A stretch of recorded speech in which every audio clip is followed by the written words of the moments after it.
আমার জরিমানা হয়েছে, আমি নিজেই স্বীকার করলাম। আপনারা 90 পর্যন্ত ছাড়েন, আমি চেষ্টা করছি। স্যার আমরা একটু কথা বলবো, আসলে ওনার অফেন্সটা কি ছিল?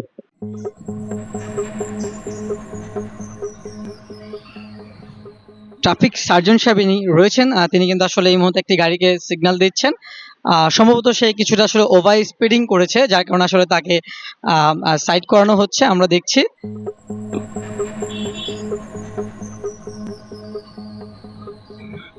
সড়কে শৃঙ্খলা ফেরানোর জন্য কিন্তু বেশ কিছুদিন ধরে কিন্তু রাজধানীর গুরুত্বপূর্ণ পয়েন্টগুলো সহ 300 ফিট যে এক্সপ্রেসওয়েটি রয়েছে সেখানে কিন্তু এই তল্লাশি টিম যারা রয়েছে তাদের এই চেকপোস্টে চলমান রয়েছে। আমার নিজের গাড়ি।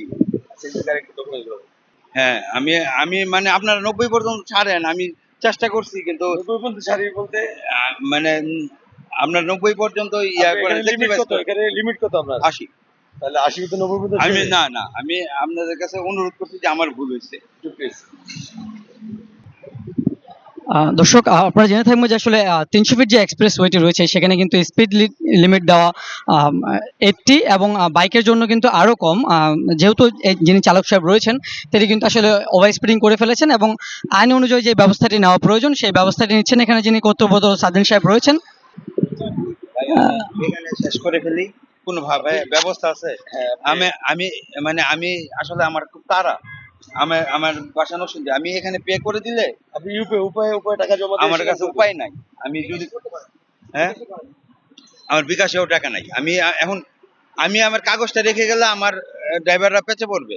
ভাই আমি পে করতে চাই, আমার জরিমানা হয়েছে, আমি নিজেই স্বীকার করলাম যে আমার ভুল। কষ্ট স্বীকার করলে কিন্তু গভর্নমেন্ট আমাদেরকে রাখে না। আমরা আপনাদের না আমি আপনাকে জরিমানা করে দিছেন, আমি মানে আমার ভুলটা নীলা মার্কেট বা দুটিতলা থেকে টাকাটা জমা দিয়েছিলাম দিয়ে দেবো।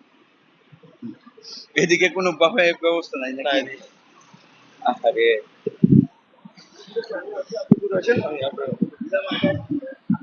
নীলা মার্কেট হচ্ছে আপনি হচ্ছে পুরাতনই যান, ওখানে পাবেন। স্যার আমরা একটু কথা বলবো, আসলে ওনার অফেন্সটা কি ছিল? ওভার স্পিড এখানে স্পিড লিমিট কত দেওয়া? 80 85 স্যার আসলে এই ধারাতে কত টাকা জরিমানা করা হয় 2500 এবং ধারাটি কি? 87 ওভার স্পিড প্রথমবার ছিল ওনার, প্রথমবার। পরবর্তী থেকে ওনার কি জরিমানা কি আবার বেড়ে যাবে? হ্যাঁ, এই একে অপরাধে খালি 87 ধারাতে খালি 5000 চলে আসবে। দর্শক আপনারা দেখছিলেন আসলে যিনি চালক সাহেব রয়েছেন আসলে তিনি কিছুটা ওভার স্পিডিং করে ফেলেছেন এবং তিনি কিন্তু স্বইচ্ছায় সেটা অ্যাডমিটও করেছেন এবং সার্জন সাহেবদের সাথে আসলে কোঅপারেট করছেন এবং যিনি সার্জন সাহেব রয়েছেন তিনি আসলে তদারকি করার পরে তার যেহেতু আর কোনো অফেন্স পাওয়া যায়নি, শুধু ওভার স্পিডিংটাই ছিল, তার জন্য কিন্তু তাকে 87 ধারায় যেই জরিমানাটা করা হয় সেই জরিমানাটা করা হয়েছে এবং তাকে কিন্তু আসলে হুঁশিয়ারি করা দেওয়া হয়েছে পরবর্তীতে যদি সে একই ধারায় আর কোনো অফেন্স করে তাকে কিন্তু জরিমানা দ্বিগুণ গুনতে হবে।